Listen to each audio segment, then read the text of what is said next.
Hey residents of Meepletown, today we are members of a Sherpa community. We're going to be climbing up Nanga Parbat, and we are going to be setting up base camp and trapping animals and trying to be the one with the most points at the end of the game. Let's get to the table and check out Nanga Parbat.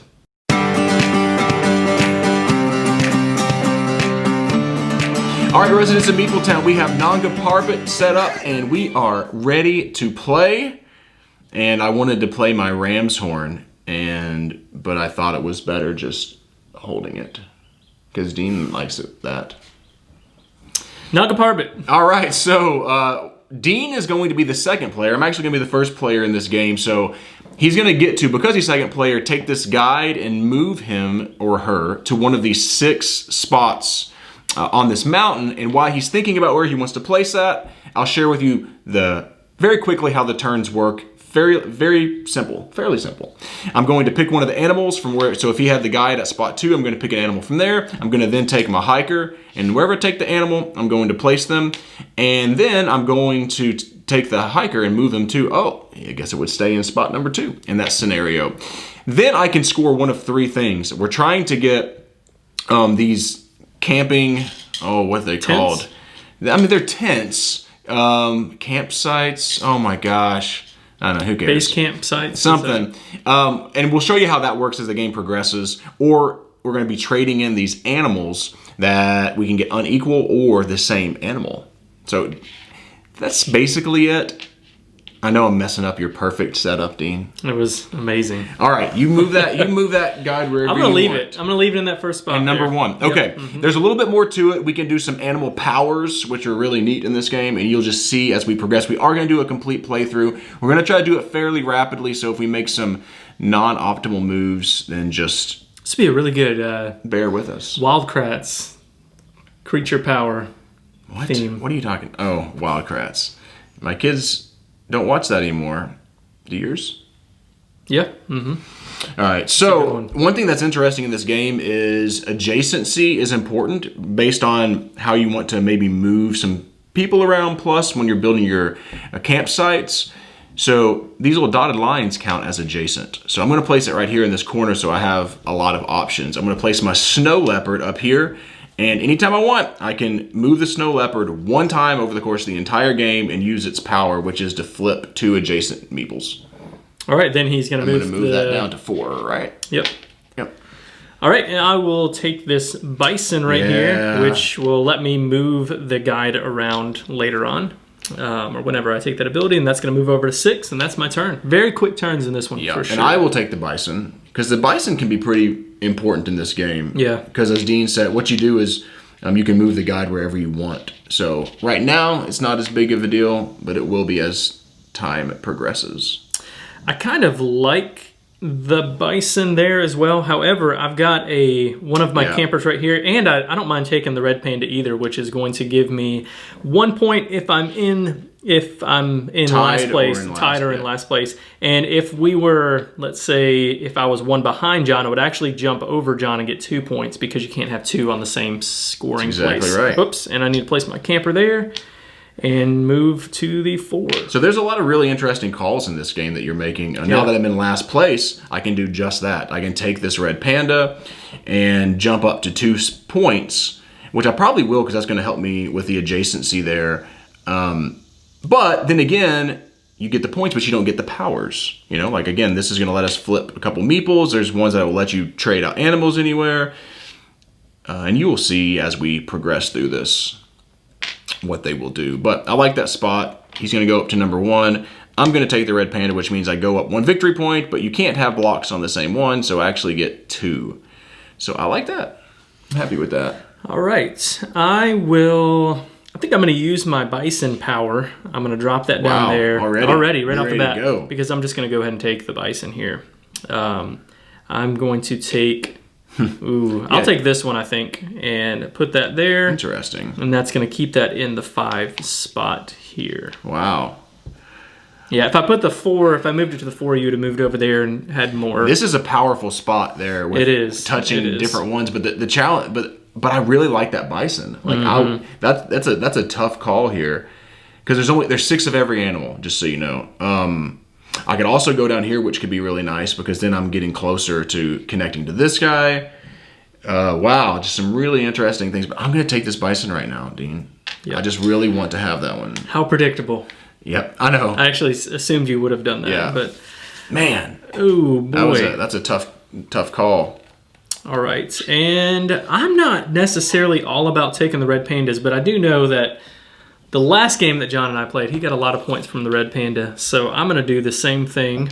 But you have to be last, or equal. So that was the thing was I slow played a lot of this game and stayed behind, so I was getting points because of that. Right. I didn't love that because now what I would like to do kind of is get some different animals out here. One for the abilities, but also to score those. But not the way it's playing out. You're going to take another bison. I'm going to take another bison because, again, I can do the equal, and I may be doing that, maybe not. You never know. As Dean's picking the next one, I'm going to make mention that the power of these are they're wild of anything. They have no other power. They can't use powers, but when you're trading them in to score points, they're wild of anything. Also, that's a tough one, yeah, because I would really like to take one of those other ones, but it's hard for me to pass up having that set right here. However, John can swap out his meeple for mine there and kind of break that mess it up a little bit. Oh, what did I take? Because he's trying three. He's trying to set up camp, and you do adjacent meeples, and you're going to replace your meeples with these little tents here. So he's got 4 right now. I'm sure that he's waiting to get 6 to where he can score the maximum amount of points. Because when you do that, you place a cube over it. You're only going to get 5 scoring chances this entire game. So you want to make the most of it. And there is something to that too. Player. Yeah, because it's not a terrible idea for me to go ahead and score that and rush the scoring a little bit instead of going for that 7. But I think I'm going to hold off and hope that I'll be able to score some more points. I didn't like giving him that 5. That's another really interesting decision. Like, you're taking these things, but I wanted to get these bisons for 2 reasons.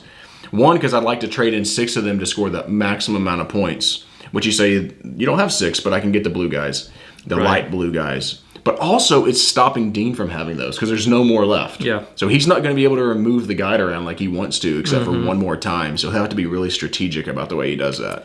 I think I'm just going to take this one, which I like the power on this one. Lets me swap up an adjacent camper with an animal. And it also continues my line, but also kind of helps me connect over here if I need to do that. And that is the 6th spot. And that's the first time we've moved over to the 6th camp. And that is it. Yeah, I don't like you have all those bison. It does not make me happy. Yeah, I know. But the thing is look at that. He's got something going on. Here I'm pretty spread thin. Part of me, this is tough. Part of me wants to take a red panda to jump 2 more points and have the lead with those. But part of me also wants to take this spot because I'm making some connections here. And I think I'm going to do that because I don't think I can just entirely forget that. Plus, I don't mind him going up to number 1 at the moment because that's far away from... Now, I could go ahead and jump down and take one of these. I could use my last bison power, but I'm not really keen on doing that yet. So I think I will hold off on that. I fully expected him to potentially do that. Yeah. This is a tough one. I'd like to take this one because I like the ability to swap out 2 different meeples. The problem is I would also like to have this one for scoring later and be able to be connected down here. So I think I'm going to do that instead. That just opens up a little more possibilities for me. However, John's going to get down here in the 6th, which is where he wants to be. Yep. Oh, maybe I don't need to do that. I'm not going to rethink it. I'm just going to do it. I don't like that because now he can easily take the red panda, which connects these 3, and he'll jump me in scoring. Yeah, but I'm going to still have to use some guys. That's the problem is that taking the bisons, I don't have a lot of manipulation here of the board. So that's, I don't know. So I get 1 point, but then I go above. He's going to go to 2.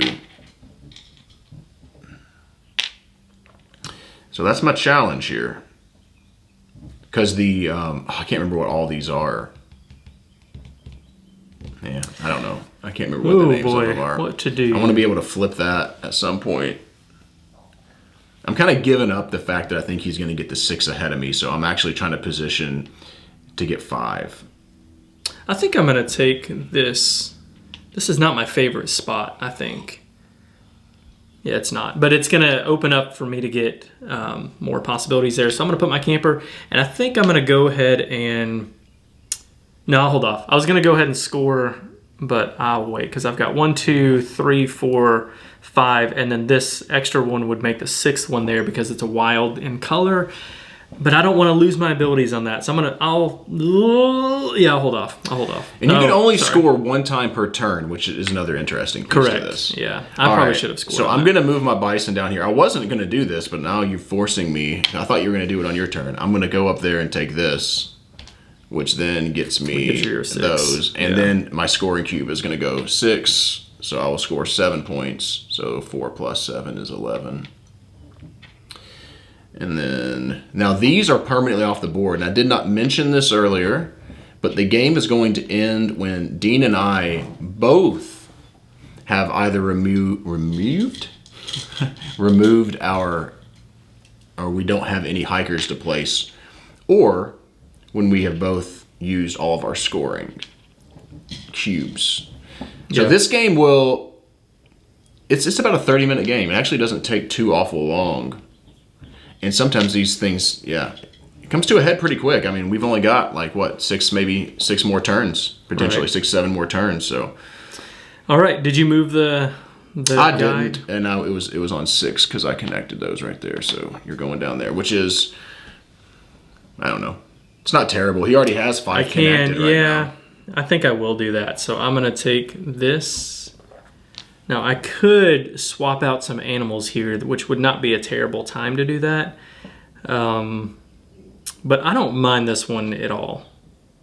Yeah, I don't mind this one. So I'm going to take that and put my person right here, which is going to move the guide over here, and I will go ahead and score as well. Except I won't get 6. I'll only get 5 on that. So I actually didn't even need that one.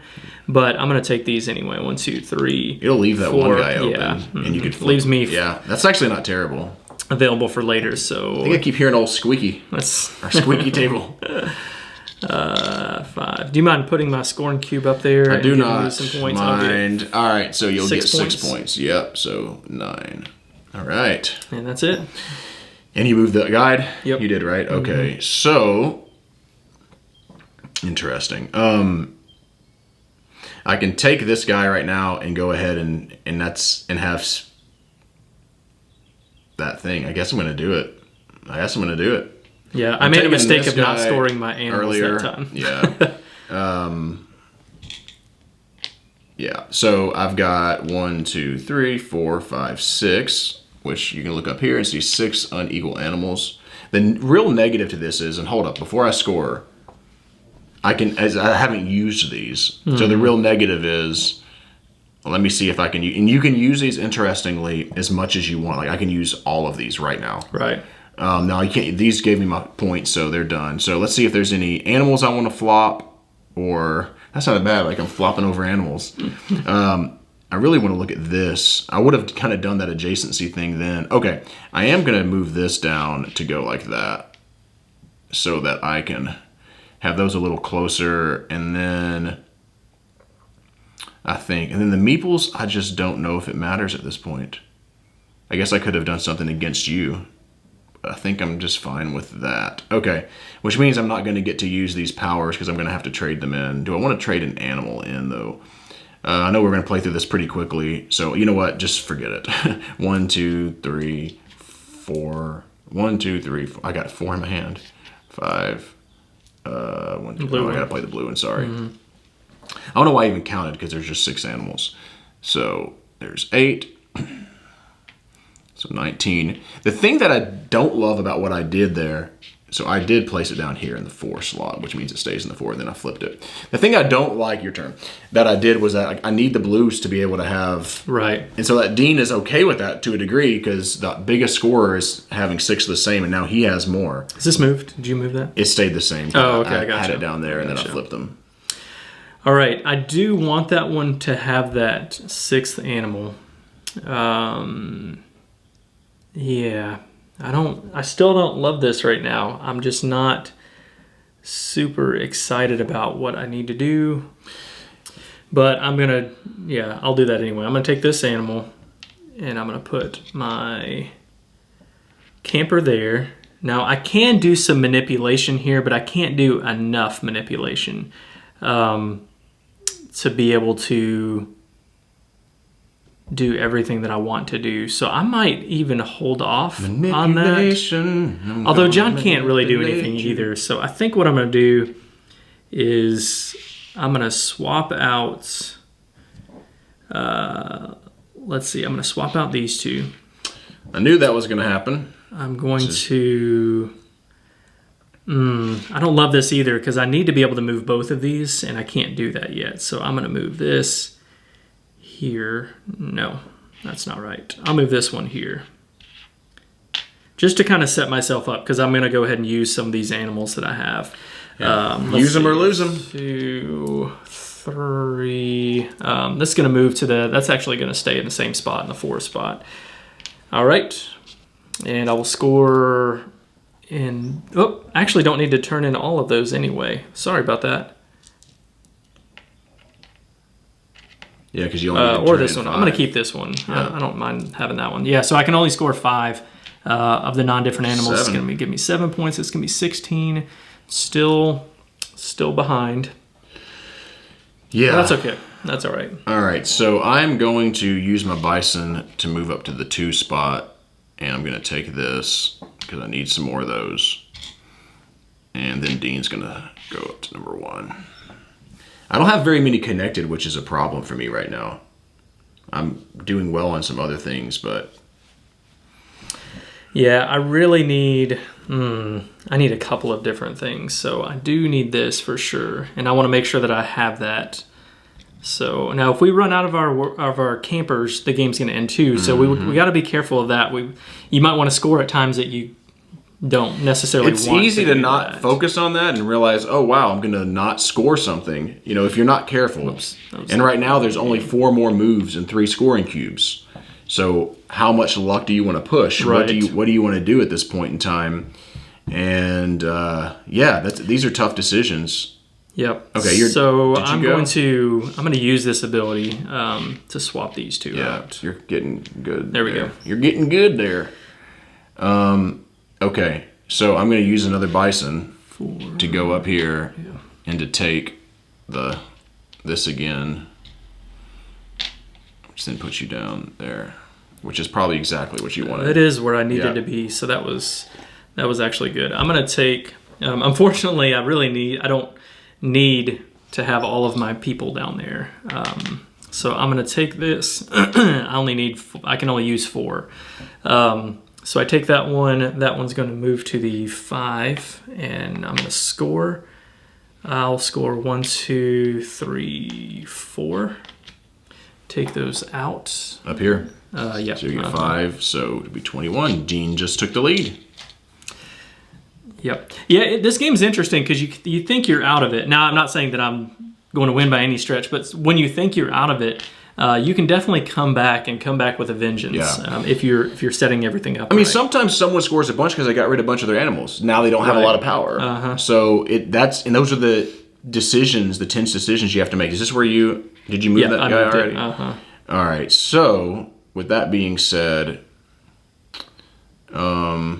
with that being done, I don't care because right now I can only have 3 hikers. I've already got them there, so I don't really care about the hikers aspect of it. You're caring I've more got about 1, the 2, alike 3, ones. 4, 5, which I have the alike ones,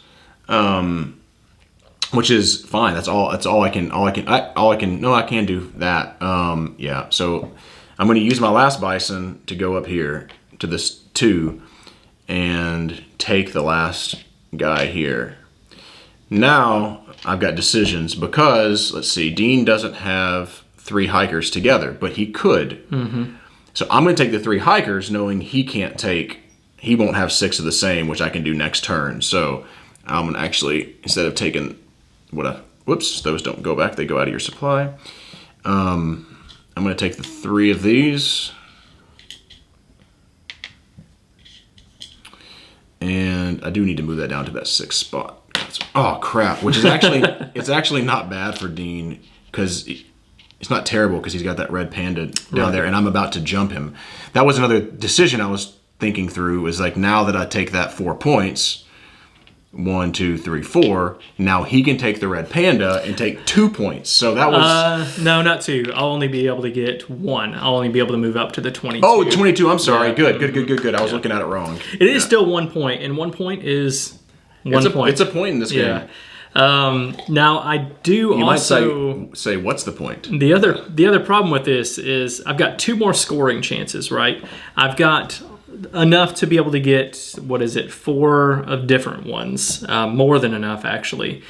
But the problem is, okay, the panda would be good to give me 1 point, but also to get up here to get 3 of a kind in the same places. But I can work on doing that next time. So I think what I'll do is I'll go ahead and just take that red panda, and that'll give me 1 point. I'll put my person out there, and let's see, if I get 4 of a kind, I'm gonna get 7 points, and I can only get 4 different ones, and I've already got the 4 different ones to get those 6 points. So I'm not gonna worry about that right now. What I'm gonna do is I'm gonna turn these 4 in. 4 of a kind. Remember, those blues are wild, and so I'll score on the 7 points. So 29. All right. Yep. And then No, whoa. I just gave you way more. Sorry. For some reason, I keep thinking that's 20 points, not 25 points. 21. What did I score? 7? Yeah, I'm at 29. So you got 29. Yep. All right. And then I did put this on the 3 spot, so this is going to move up here. I don't feel great because I'm in the lead right now, but John is definitely going to get a lot more points than I am coming up. He's about to get 9 points. So, and there's no more. Well, there's one more panda to catch me up, but that's not enough. Yeah, and so I'm thinking about the 9 points, but I'm also thinking about how to score another time because I will lose if I don't. Which means I probably just need to try to go for 3 different ones because there's 2 spots for that, which is fine. The question is, do I want to come up here and try to? I mean, he's got 2 there, so it doesn't really matter. I think I actually like the ability of switching an animal with a person right now because I could maybe hose Dean a little bit. So, with that being said, I'm going to go to this 2 spot. I'm going to put this guy here. The hiker goes here. The guide goes there. Excuse me. Trade in 5 of a kind to put my cube up here. Whoops. I didn't get the 6 of a kind, did I? Did I just get 6 of a kind? I don't know. Oh my gosh. I thought you were going to have the 6 of a kind, so we'll say. I think you did. It was because I only used that one once. And if I didn't, then, what the heck. It was 1, 2, 3, 4. Whoa. Where was I? 1, 2, 3, 4, 5, 6, 7, 8, 9. Okay. All right. I think I did that right. And that was so bubbly. This is going to be... I was just bumbling around. It's such an easy thing to do. Now, this will be my last turn, and so a point is a point in this game. So I'm going to use this just to go down and take this red panda. I don't need the red panda at all. It doesn't do me any good, except give me a point, which is helpful. I don't care as much about getting that 3 of a kind because the 3 of a kind is only 2 points. If I trade in 4 of a kind on these, 6. It's going to give me 6 or 3 of a kind. 3 of different kinds. I'm sorry, 3 different animals. 4 different animals. 3 different animals. 6 points. Oh, 4. Yeah. Sorry. 4 different animals. Goodness gracious. You're probably like, what are you doing? This is a lot of nonsense right now. So I'm going to trade those in. I'll put my last scoring marker out here to give me 6 points. Did you already give me my 1 point? No. 1, 2, 3, 4, 5, 6, and then 7. That additional is going to give me 7. So I'm 1, 2, 3, 4, 5 points behind. And then this moved to the 5 spot over here. Mm-hmm. Which was good for me because I can get 3 different ones now. I hope that we did all that right and we don't have people cussing us on the thing. You're going to win by 1 point. Yeah, so I'm going to trade in now 3 different kinds, which will give me 5 points. And I'll go 1, 2, 3, 4, 5, but you can't tie. And so you're going to jump ahead. That's why I was saying that it was important that I did that 9. But I'm sure that I got the 9. I'm pretty sure, aren't you? Yeah, I think you did. All right. All right, so talk about the art and components. What do you think? Okay, so first thing I like about the art and components is the art. This box is beautiful. Whoa, I didn't even have that on camera. I love this box. This is what... So... you want to turn that around so they can see it face up? How about that? Oh yeah, sorry. Whoops. My bad. When Steve reached out to me about doing this, I literally just picked a game based on the box art. Yeah. Seriously, I thought it was beautiful. I said, I want to play that game because that game looks fantastic. Or the box art looks fantastic on it. And then the art on all the rest of it is good. Yeah, it is good. And I like how you have all the little meeples. The meeples, they're really nice. The other thing that I like about this a whole lot is the size. I love the size. I told Dean this. If this was a bigger box game with the same strategy, I would like it less. Because I feel like I can take this to a lot of different places and play this. This doesn't take up a whole lot of table space. Yeah, that's kind of the same, similar box size to some of the other ones like Cosmic Run, some of his other games. And I'm with you. I really like that box size and feel that you can take it with you. My biggest issue, I'll say, okay, I do love the art on the box. The art on the board is fine. I mean, it's nothing special. I like it. And there's nothing like... I like these. It looks like Yoshi's Woolly World. Yeah, it's fine, but it's not like, this doesn't wow me, but the art on the box does wow me. I like it a lot. I agree with that. I really, really like a lot of things about this. So I love these different character animeeples. I think those are fantastic. My biggest issue is because all these spaces are so close together, we end up knocking... Now, we played this game, we have them laid down so that you can see them on this overhead shot.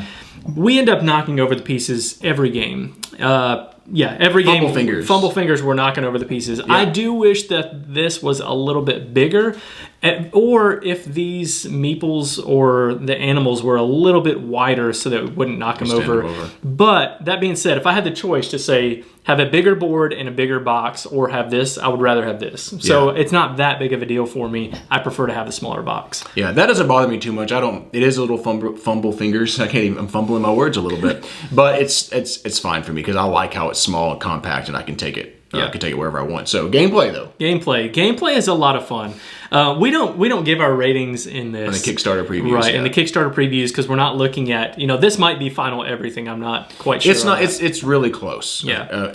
Yes. But that being said, with the gameplay itself, it's really tense. I really like how tense this is, like super tense. We were within 1 point and we always are really close. The scores in this game are always really close. I love the decisions about every movement that you make because you have to think about multiple things. You have to think about the set collection piece of these different animals. You have to think about the animal power that you're going to get.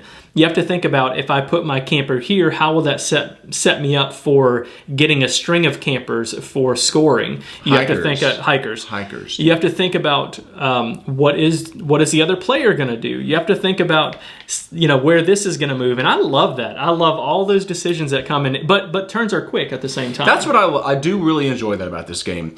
It's one of those where I feel like it has the right amount of thinkiness. You add a few more things that could get really potentially overwhelming, but I don't ever feel overwhelmed. Right. I feel like I'm checking a few things every turn. Just like what Dean said. What animal am I going to get? What power is it going to give me? Where's my hiker going to go? I guess 4 things, kind of. Maybe there's more than this, but whatever. And where is that guide going to go for Dean? Right. I can also be paying, if I want to, the more you play this game, I think the more you realize how strategically deep it actually is. Because I could be looking at his board saying, okay, well, he's got this, so that means he could flip-flop these 2 meeples. And I do some of that, but I don't overanalyze it just to keep the game kind of moving relatively quickly. But to play well, you kind of do have to have an idea. You got to be thinking about that. And that's the thing. I really love the player interaction, but I also love how you have to be... I'm not a huge tactical game guy, but I really like this game. I'm just going to be real. I like how you have to be tactical about when you're going to score as well, which is really interesting in this game because, like you see the red panda changes a lot. Do I want to take the lead right now, knowing Dean could, jump not only 1 victory point, but if he'll be directly behind me, he gets 2 victory points. Like that happened. Yeah. And so is this the right move? Should I just wait and hold back? You get towards the end of the game, if you hold your cubes back too long, you may not get to place all of them. Right. It's possible. You got to really pay attention to that. You also want to kind of rush, if you can, to the lead, I guess, unless your opponent doesn't have that. And so you can hold back and wait a little bit. Right. But Dean in that game waited a little too long, he thought. He thought, I'll wait another turn or two, and then he didn't, then I took advantage of that. So that's really interesting. And then the thing I like, one of the things I like the most also is just the powers of the animals. And you can play as many of those as you want to. So there can be some big moves in this game. I don't know if there were any huge moves in this one, but there are times when you use 3 animals and you're shifting things around and go, boom, I'm setting up camp. And it feels great. Yeah. It feels great. It does. And, in some games like this, you think that some of the powers on some of these animals are a lot better than the other ones. I think in this one, John started off with the bison right off the bat, and that tends to be a strategy that we do. Yeah. But that's because it allows you to manipulate where you're putting this guide a little bit more. But every one of these powers is really good in the right situation, I think. Even the blue ones that are only wild, not a wild power, but having a different, color of any of the animals for the set collection is really important. The red panda, at first, when we first played the first game that we played, we thought red panda is probably not that great, but super important. Situationally, it's really important to be able to catch up and oftentimes win if you end up with a lot of those pandas because they're just a straight up point. And in a game where we score, 30 to 40 points, something like that, you're not scoring a lot of points. That can be huge. So I really enjoy those as well. I think it's, all of them are different situations that you would use them, but they all are very important, I think. Yeah. So let's talk about, and again, we don't do ratings. Let's talk about final thoughts. Yeah. And what we like to do is talk about, is this game for you? And so what are some of the things, I'm going to be totally blunt and say, I'm not a chessy tactical, I might have just spit on you, sorry there, buddy. A chessy tactical game player. But I really like this game, and I'm being totally honest with you. This is fun. I like that it's compact. If this was a big box game, I would like it, but not love it probably. But I like what you get in such a small box. You have some really interesting decisions, as I mentioned, about when to score, how to manipulate the board, when to manipulate it, what animals to get. That's one thing I like. So if you're playing something like chess, which again, I haven't said this. I understand why it's an amazing game. It's just not one of my favorites.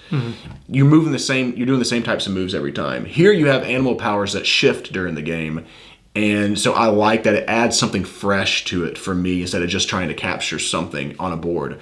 So this is a good one. Yeah. This is one of my favorites of his. I'll say that. For sure. I'm right there with you. Dr. Finn's games are very much that, exactly what you said, the small box, but you get a lot of game in them. Yeah. And this is no exception. This is one of my favorites. I don't know if it's my favorite, but it's way up there. It's such a good game for the size box, the game you're going to get in this size of a box. And I think this is way worth it, even if you don't love those chess style games. But if you are a predominantly 2-player game and you like, kind of those abstract this is only 2, games, which we didn't say. Yeah, 2-player only. Yeah, it's 2-player only. And you like those abstract games, I think you're going to love this one a lot. Yep. So that is it from us. Again, no final ratings, but we both like this one quite a bit. Tell people how they can get in touch with us. All right, if you are enjoying our channel, we'd love for you to subscribe to the channel. Also, you can go to meepletowngames.com to check out pretty much everything that we do. We're Meepletown on iTunes and Google Play and all that because we have a podcast. We're at Meepletown Games on Google Play, Instagram, and Twitter, and we're Board Game Geek Guild 3407. Thanks for coming down to Meepletown. Thanks for joining us, and be sure to follow us on Twitter at Meepletown Games, and connect with us on the Meepletown Guild, Guild number 3407, at BoardGameGeek.com, and also subscribe to our podcast and YouTube channel. And until next time, thanks for coming down to Meepletown.